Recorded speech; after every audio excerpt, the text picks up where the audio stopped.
Hello friends, welcome to माँ Saraswati academy. आपको जैसे पता होगा कि हमने पंजाब पटवारी 2020 के लिए प्रिपरेशन शुरू की हुई है। तो आज हमारा ये 10वां लेक्चर है। तो इस लेक्चर के हम टॉप एग्रीकल्चर के एमसीक्यूज पढ़ेंगे। तो जो आज बच्चे इस चैनल पर नए ज्वाइन किए हैं या पहली बार आए हैं, वो इस चैनल को सब्सक्राइब कर लें और अपने दोस्तों के साथ शेयर करें। तो स्टार्ट करते हैं आज की वीडियो। तो सबसे पहला पॉइंट है, जायद की फसल कौन कौन सी है। तो जो जायद की फसल होती है वो तरबूजा, ककड़ी, खीरा, ये जायद की फसल होती है। आपको एग्जाम में ये डायरेक्ट क्वेश्चन देखने को मिलेगा। आगे है जी, नकदी की फसल कौन कौन सी होती है। तो चावल, नकदी की फसल चावल होती है। किस क्षेत्र को चावल का कटोरा कहा जाता है। तो कृष्णा और गोदावरी के क्षेत्र को चावल का कटोरा कहा जाता है। आगे है जी, भारत का सबसे अधिक खाद्यान्न उत्पन्न करने वाला, खाद उत्पन्न करने वाला राज्य कौन सा है। तो वो है उत्तर प्रदेश। कणक भी उत्तर प्रदेश के अंदर होती है। और उत्तर प्रदेश में सबसे ज़्यादा भारत की जनसंख्या है। तो सबसे ज़्यादा भारत की जनसंख्या है तो वहाँ पर दूध भी यूपी में सबसे ज़्यादा होता है, कणक भी यूपी में सबसे ज़्यादा होती है। तो ये आपने ध्यान में रखना है। आगे है, भारत में सबसे अधिक कौन सी फसल उगाई जाती है। तो भारत के अंदर सबसे ज़्यादा धान उगाई जाती है। आगे है जी, जो ग्रीन रिवॉल्यूशन है, हरित क्रांति का जनक किसे माना जाता है।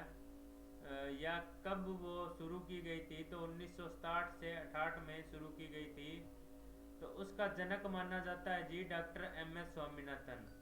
ये जो है वो पिछली जो वीडियो मैंने चढ़ाई हुई है सीरीज वाइज आपको मिल जाएगी प्ले लिस्ट में। आपको प्ले लिस्ट का लिंक जो है डिस्क्रिप्शन में दे दूंगा।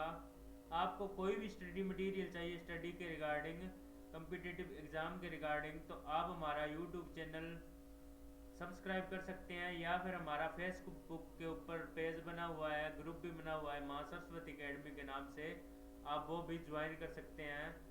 आगे है जी, हरी क्रांति का प्रमुख उद्देश्य क्या था। हरी क्रांति का प्रमुख उद्देश्य था आत्मनिर्भरता लाना हमारे जो खेतीबाड़ी के अंदर। आगे है जी, भारत की कृषि सबसे अधिक किस पर निर्भर करती है। तो वर्षा के ऊपर निर्भर करती है। वो जो फसल अक्टूबर में बोई जाती है और अप्रैल में काट ली जाती है वह क्या कहलाती है जी। वो रबी की फसल कहलाती है, जो कि अप्रैल में काट ली जाती है और अक्टूबर में बीजी जाती है।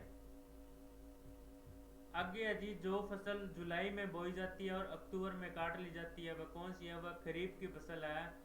ये जो क्रॉप सीजन इन इंडिया, ये वीडियो अलग से है, वो आप जाके प्ले लिस्ट में देख सकते हो। आगे जी, जो फसल रबी और खरीफ की फसल के बीच में तैयार की जाती है उसको जायद की फसल बोलते हैं। खरीफ की फसल कौन कौन सी है। तो ज्वार, बाजरा, मक्का, चावल, तिल, ये खरीफ की फसल है।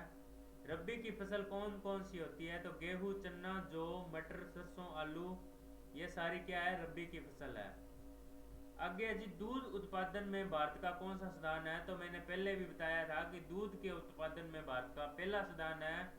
और अगर ऐसा पूछा जाए कि किस राज्य में सबसे ज़्यादा दूध होता है, तो वो यूपी के अंदर होता है। भारत में सर्वोत्तम चाय कहाँ पैदा की जाती है। तो दार्जिलिंग में की जाती है। किस चाय दार्जिलिंग असम में की जाती है। किस फसल के लिए पानी की अधिकता आवश्यकता किंतु जमाव नहीं है। चाय।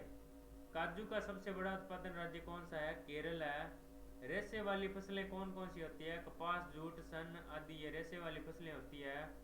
भारत में लंबे रेशे के कपास का आयात मुख्यतः कहाँ होता है। तो वो संयुक्त राज्य अमेरिका में होता है। दलहन उत्पादन में भारत का कौन सा राज्य सबसे आगे है। तो वो है राजस्थान। सबसे जलीय मछली का उत्पादन करने वाला राज्य कौन सा है। वो है मुंबई, महाराष्ट्र है।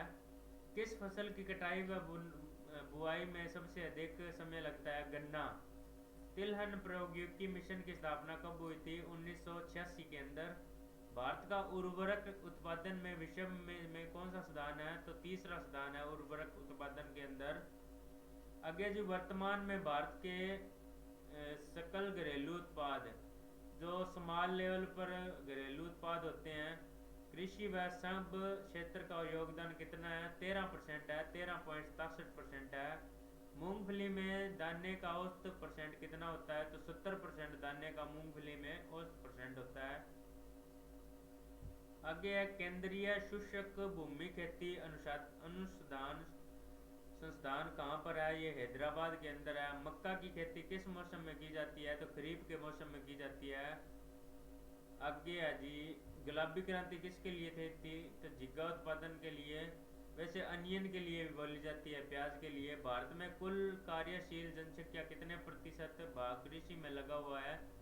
भारत के 64% लोग, 64.65% लोग हैं जो खेती बाड़ी में लगे हुए हैं। नीलगिरी के पहाड़ी क्षेत्रों में कौन सी फसल उगाई जाती है? तो कॉफी की फसल उगाई जाती है। कर्नाटका के अंदर कॉफी सबसे ज्यादा होती है। राष्ट्रीय रसदार फल अनुसंधान केंद्र कहाँ पर है? नागपुर में है। नागपुरी संतरा वहां से आता है, रस वाला। तो अंगूरों की खेती के लिए कौन सा शहर प्रसिद्ध है? नासिक। मूंगफली भारत में सबसे अधिक किस राज्य में उगाई जाती है? तो गुजरात के अंदर। मूंगफली और दूध यूपी के अंदर होता है। चावल का उत्पादन सर्वाधिक किस राज्य में होता है? पश्चिमी बंगाल, वेस्ट बंगाल के अंदर। भारत के किस राज्य में गेहूं की खेती होती है? तमिलनाडु के अंदर गेहूं की खेती होती है। तो आज के लिए इतना ही। वीडियो को शेयर ज़रूर कर दें और अपने दोस्तों को सब्सक्राइब का भी बोलें। Thank you, have a nice day.